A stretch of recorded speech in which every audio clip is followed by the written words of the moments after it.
This is yet another meeting about WestConnex and its local impacts. We've been finding out in the last week or so of plans by WestConnex in the Parramatta Road, corner of Bridge Road area. We leafleted your area and hope that you are here because of it. Did you get a leaflet in your letterbox? Hands up.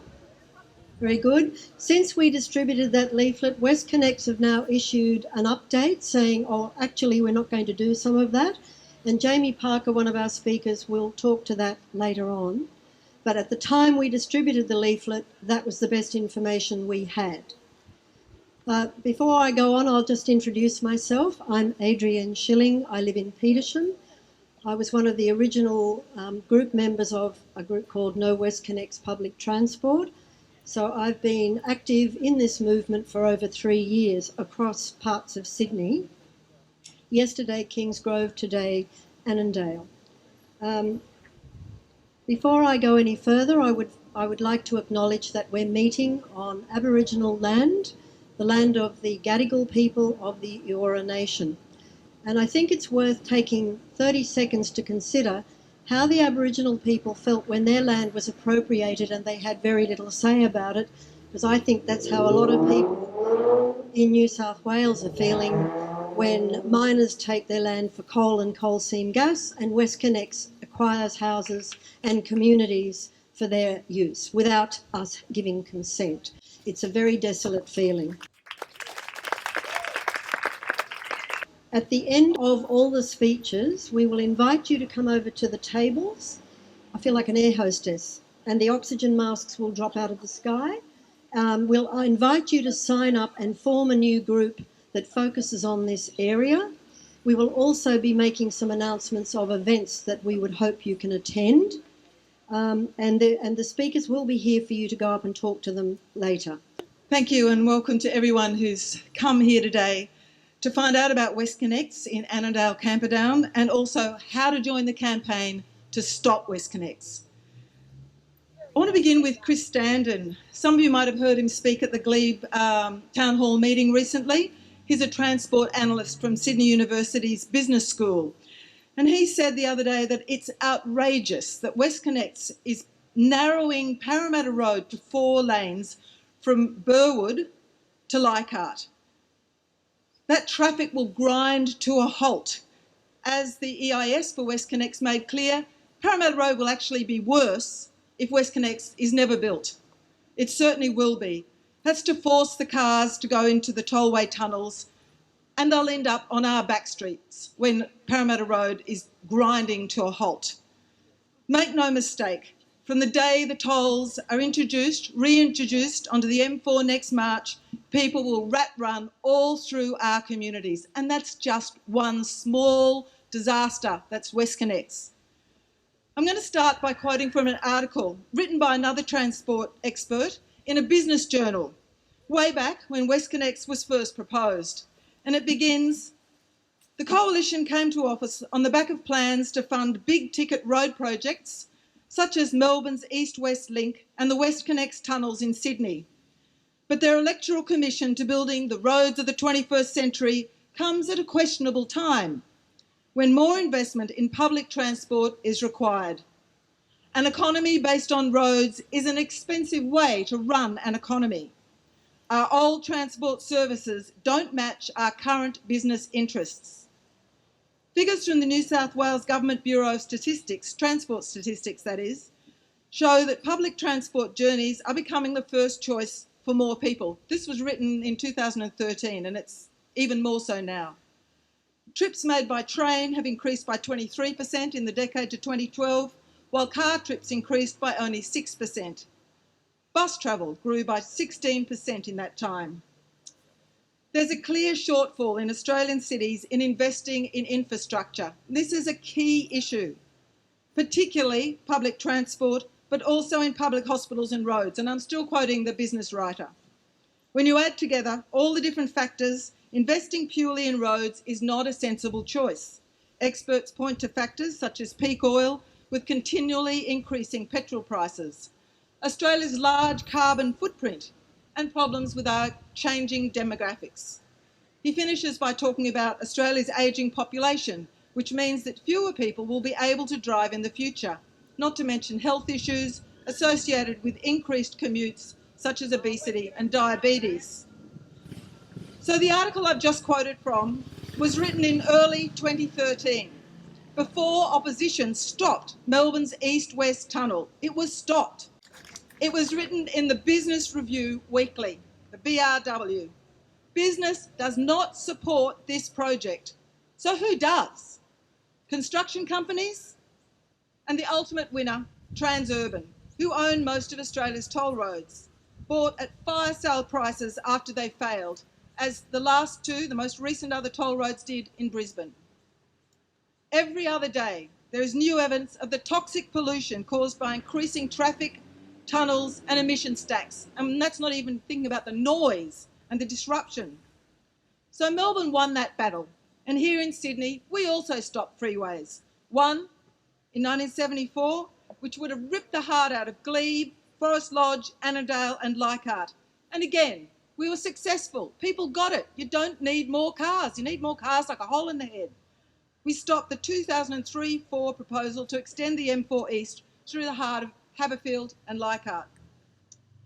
Fighting to stop WestConnex from tearing up our suburbs and city is also saving the government, us, taxpayers, from spending billions of dollars on the wrong infrastructure. Many of us have travelled enough to know that the best cities in the world have ever-expanding public transport networks, and the worst cities rely on choking roads. Sorry, I've hardly started. It's even happening in Los Angeles. Western Sydney needs better transport services, not toll roads. So no WestConnex public transport. We surveyed Western Sydney voters through a ReachTel survey before the last federal election. That showed that 2/3 of people wanted money spent on public transport, not roads. So they're not building this for the people of Western Sydney. The same number of people said they wouldn't use the toll roads if they were built. No wonder. It's going to cost commuters from Western Sydney about $100 a week, when the average wage in Western Sydney is $600 a week. Public transport might be noisy, but it's always better. When WestConnex was first proposed, public transport infrastructure was nowhere on WestConnex's agenda. Constant clamouring for public transport instead has led to the current spate of metro and light rail projects, badly planned, not integrated, in order to sell them off separately, but that's another issue. We have to stop WestConnex altogether. Don't give up heart. People say, oh, but it's already happened. It hasn't. It's barely started, and most importantly, it remains unfunded. As we've already heard, the exit's no longer at Kennards. It's going to be in that triangle up where the petrol station is. So those drivers will be now, the drivers that would have been able to exit in Camperdown are now going to be driving all the way to St Peters, where they'll spew out there, because exiting at Camperdown would have added 28,000 more cars to Broadway. Imbecilic. Don't let the St Peters Exchange happen. It would have been as big as St Peters, as Sydney Park. So what's planned for Annandale and Camperdown? I think the next speakers are going to address the detail of that question, so I won't double up. And I want to finish, though, just so you get a sense of what it's like if you've got a tunnel under you or roadworks around you. I want to read a letter from a resident of Haberfield, because I'm sort of speaking on Haberfield's behalf today. It was Josepha. She gave me permission to read this. Addressed to Mike Baird. I have opposed the short-sighted tunnel vision WestConnex project from the first announcement. I'm not opposed to development, but I'm opposed to more roads fitting more vehicles into the congested streets of the inner city. Heritage Haberfield homes have been demolished, as have affordable apartments. Let me inform you of what the residents in this part of Haberfield are now enduring as part of their lives. The constant noise from 8 a.m. of excavators, bulldozers, cranes, and other major plant and machinery.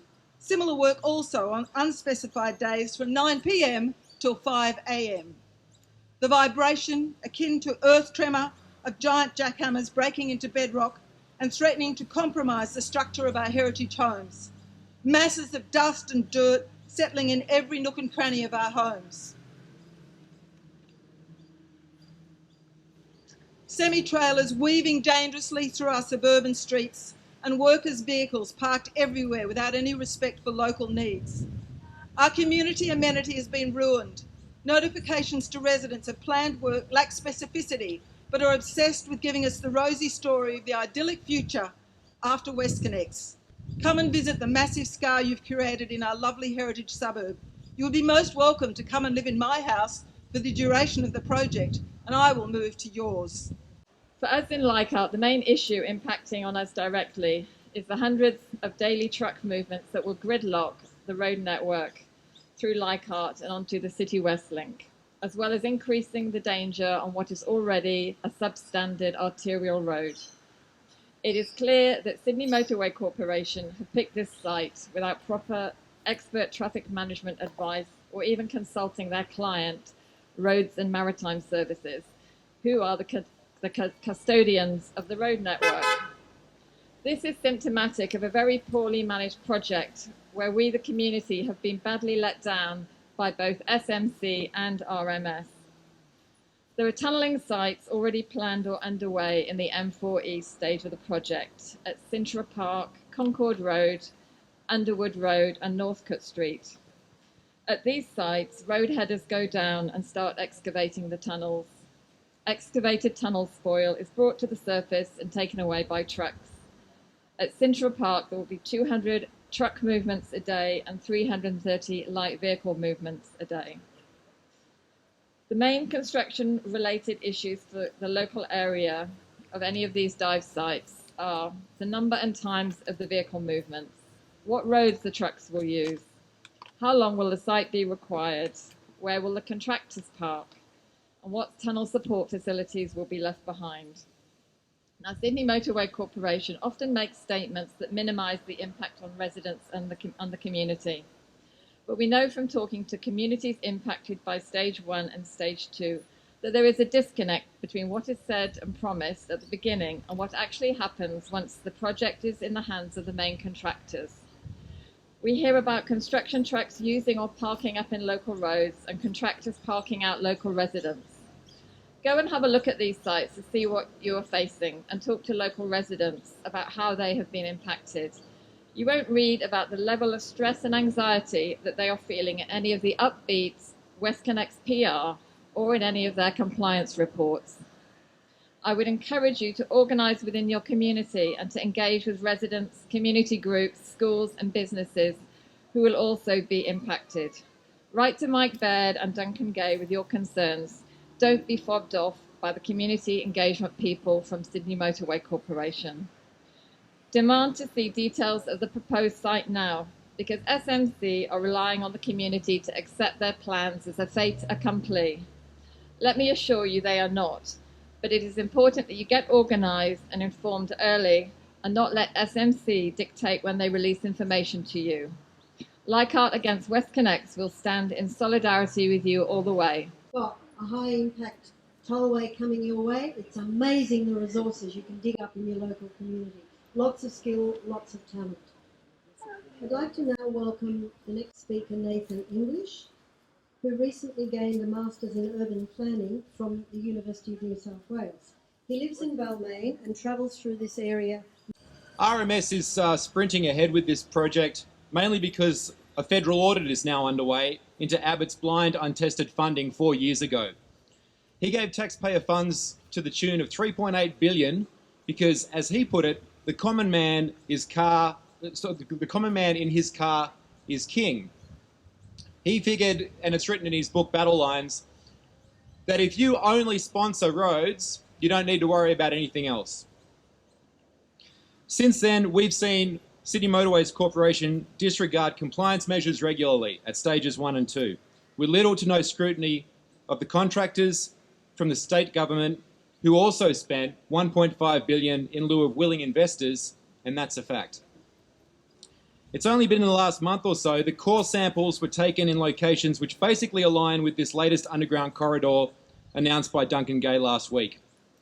We also know that more are planned across Annandale and Leichhardt in the weeks that follow. So you have to understand the Sydney Motorways Corporation are making this up as they go. And can they be trusted to serve your interests? Based on what we've seen at stages 1 and 2 so far, we wouldn't give them the width of a potato chip as far as their assurances are concerned. I want to ask those who live in this community, what's it really worth to you? Because it's up to you what the future of this area now holds. This is a defining moment for Sydney, and in particular, our inner west. Do we invest in more transformative public transport, or do we lock ourselves into another half-century of car reliance, ensuring that we pay even more for the privilege? I wish I didn't have to say this, but ours is a people's movement, and we simply can't wait for politicians to lead it. We've tried, and we've tried, and we've tried. But any party that can form a government is reluctant to show leadership. WestConnex is well underway. It's as if it grows another tentacle with every new announcement. By the time it's done, it will be tolling drivers from Sutherland to Parramatta to Neutral Bay. And yes, we here in the inner west are expected to pay those tolls too. We have to take a stand and ask why. We have to question those in government and opposition about their obsession to support and fund this motorway before anything else which might truly help decongest Australia's only global city. As for the media, they need to pause and consider what this is all really about. They still don't seem to have wrapped their heads around what a poor deal this will be for Western Sydney motorists. WestConnex is not the missing link. It's the chink. The roads are already there, and right now they're free. It's public transport which Baird needs to improve. And no, the metro will not be the improvement we need. The shadow of greater density still looms over this area. Can we really afford to have no other viable transit option other than our cars to rely on? No. We need quality alternatives, and quite honestly, they should be put in place first before any further growth takes place, not as some afterthought. Unlike Sydney's sprawling middle and outer suburbs, here in the inner west, space is limited. The average Victorian terrace was built with a tram network in mind to serve it. And yes, a huge network existed until the mid-20th century. Sydney's morally corrupt motoring lobby succeeded in getting it torn up. And ever since, the rest of the city's evolved for cars. By sheer luck, the average terrace now remains wide enough to host a single on-street car space, and if the family inside are really lucky, it might have a tight garage space off a back laneway. My point is, we don't have ample space in the inner west to surrender. And yes, there are tens of thousands of new residents expected to live and work along Parramatta Road over the next 30 years. Our government has to invest upfront in light rail, bus and cycleways. That's the only way to prepare. In a nutshell, that's why we're here. It's why we're striving to stop this project from dominating this already low-rise, dense part of town. We're spurred on by mathematics, people, not NIMBYism. The fact is, we don't have the money to do both WestConnex and public transport, given the numbers expected to come into Sydney across the next half-century. Back to Camperdown, and the WestCon men have been very quick to suggest a midway dive site won't affect local streets. But how could it not? This spoils stuff from deep underground doesn't just evaporate. It needs to be shipped out. So let's remain logical, people. Additional congestion is what you should expect. These guys love to promote how WestConnex will take thousands of trucks off our roads each day. But that's not even possible until it's actually complete. Before then, the reality is you'll see hundreds more trucks every week between Booth Street and Mallet Street across Parramatta Road, because Parramatta Road is where they're coming in and out. Just think about how they can be hard to get across already. This will bring noise, dust and hold-ups to Camperdown for years. What's it worth to you? And who is this really about? As Adrian mentioned, I'm one of the co-conveners of Law. We came into this process with a fairly open mind and prepared to listen to some of the comments and some of the feedback from the community. Everybody was very, very upset in Leichhardt to go to an information session and to be told in an offhand way that they were considering taking 7 Darley Road, which is located in a traffic black spot and is the only access point other than Norton Street, which is at capacity, the only other access point in and out of our suburb. Now, we formed this group because we really think everybody in the inner west and the broader community deserves better. This process has been marred by a lack of transparency, a lack of accountability. There has not been proper probity, and they have not complied with their own processes. If you have a look at the compulsory acquisition laws and the fact that government now has a website called Compulsory Acquisition Reform, if you have a look at the nature of the approvals that have been issued in this matter for stage 1 and stage 2, approvals that are so rubbery and so broad that residents have no ability to challenge any of the poor practices that are happening at their doorstep. And then when you have a look at the legal requirement for consultation and you see the reality, it starts to get you very, very worried and concerned. WestConnex has to be appreciated as a juggernaut. And when you take a government that shows no empathy and no compassion and no respect for the impact of their toll road on communities, and you add to that very broad legal powers, what you have for the community is an absolute disaster. The most common question I think that we all ask ourselves is, how are they doing this? How is it that they took 200 square metres of Reg Cody reserved for contractor parking and they paid the council $3,300 compensation? How is it that they are taking down trees in the middle of the night so trucks can turn? And how is it that SMC can say, as they said to us last week, our alternative site is Pioneer Park? Pioneer Park, which was originally the Balmain Cemetery. The other location they were looking at in Leichhardt was Blackmore Oval. Blackmore Oval is Australia's oldest junior rugby league club. How dare they come into our community and tell us they will take our parks from us and they do not consult with us about it? You'll be very surprised to hear that they have apparently consulted with us about the mid-tunnel sites. They issued a document last week called the Community Update for M4-M5. As you're aware, we have had no consultation about these mid-tunnelling sites, and that is why we're here today, to try and get some information. And we called them out on that last week, and they have admitted now that they are now starting a consultation process with us. Now, there are really 2 points that I'd like to make today to take away. The first is that Stage 3 is not approved.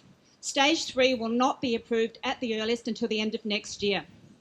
The second point, Stage 3, we're talking about the tunnels that are going to run and connect Rozelle across through to Haberfield. So most of Stage 3 has now been moved to be underneath Leichhardt and Annandale, and that happened a couple of weeks ago.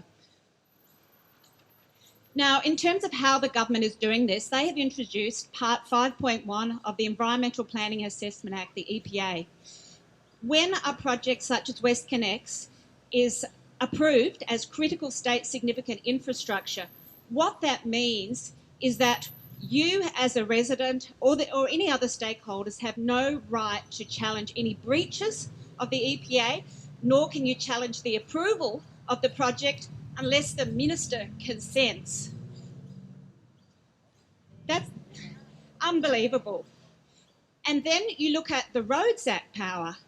Roads are king, as Nathan said, they are king, because they are coming onto properties, they are fencing off properties, they are demolishing homes. For Stage 3, they've already issued notices and they haven't even got approval.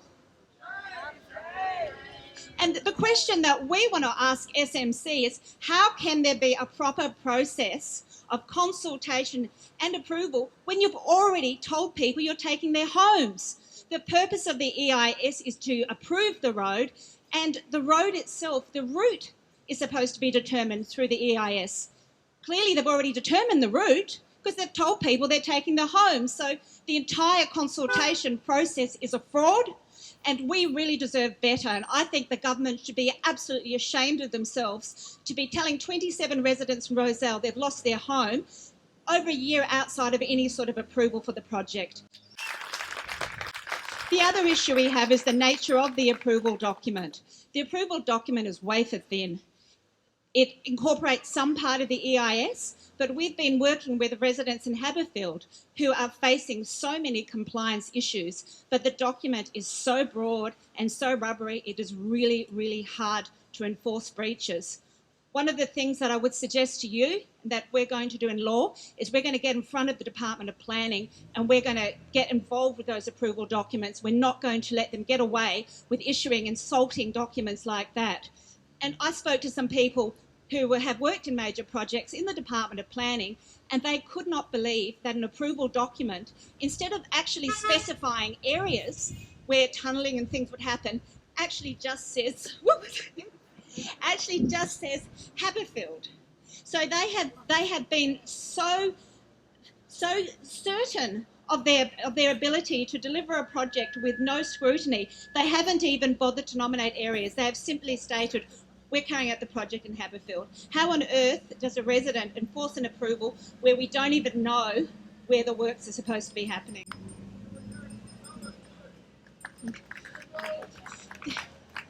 The next point I'd like to make, and the final point, is around what's going to happen in the next 6 months for stage 3. Right now is the critical time. The government was going to issue an EIS over Christmas. That was their plan.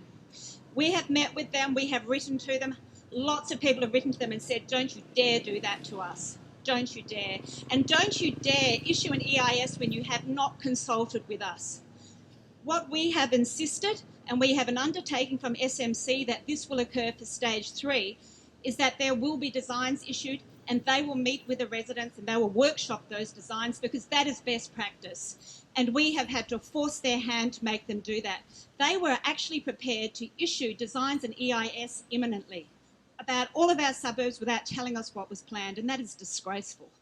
It's been a tough few weeks in Parliament. We've seen the native vegetation laws passed, we've seen endangered species legislation abolished, we've seen the ICAC Commissioner effectively sacked.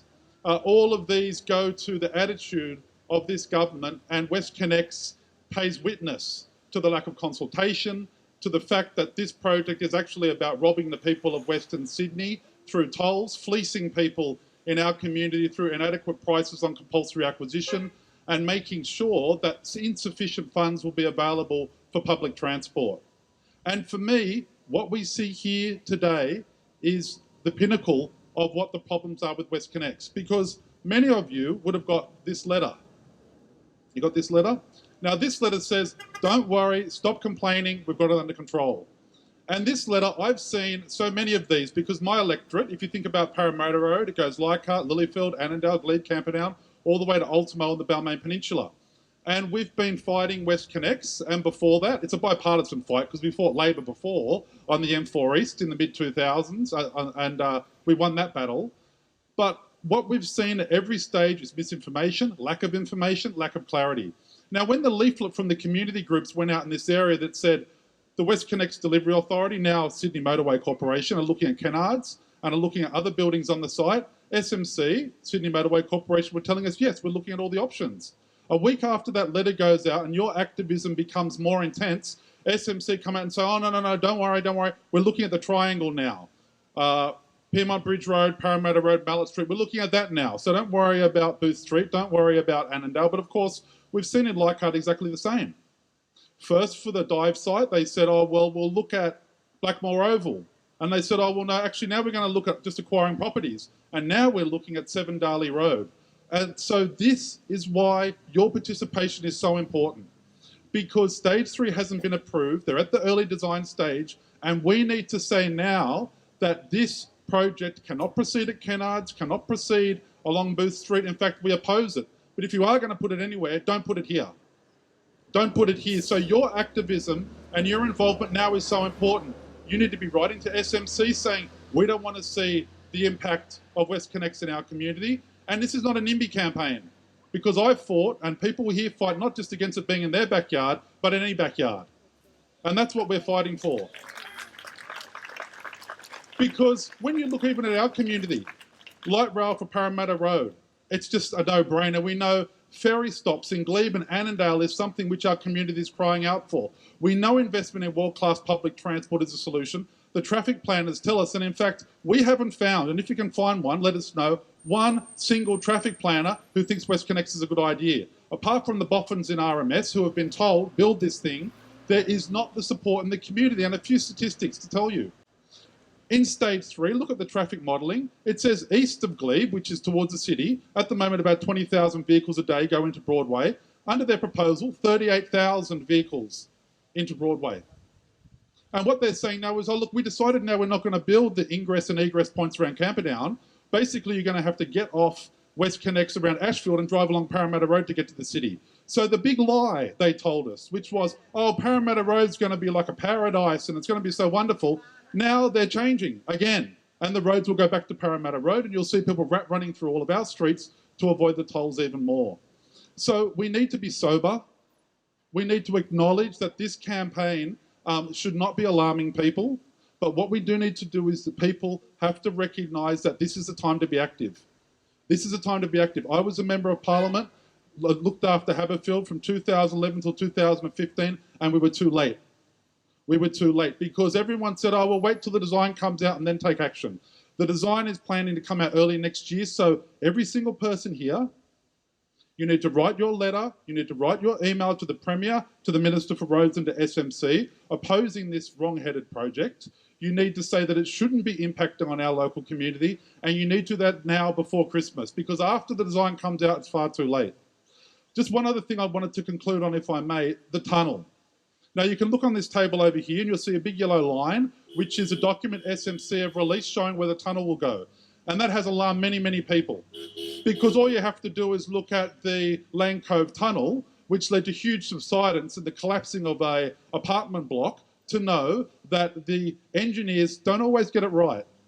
So with tunnels going underneath our community, underneath Annandale and Leichhardt, it's another reason why you need to be making sure that this project is opposed in solidarity with those people around Sydney and, quite frankly, people of Western Sydney, because I feel like I'm the member for Western Sydney at the moment. I've been spending so much time in Western Sydney talking to community group, running stalls. They've collected over 45,000 signatures opposing putting the toll back on the M4 and the M5, and there will be an explosion in Western Sydney when those tolls go back on those roads, and they need to put the tolls on those roads to pay for stage 3, which is this stage right here. So we know that we can oppose it, we know that we can be successful, and together we can make sure we build a Sydney that is actually for a future that we can believe in, for a future which is environmentally friendly, for a future which is public transport focused, and send this government a message that we want to protect what's special about our community, and we'll stand together to do that. Thank you.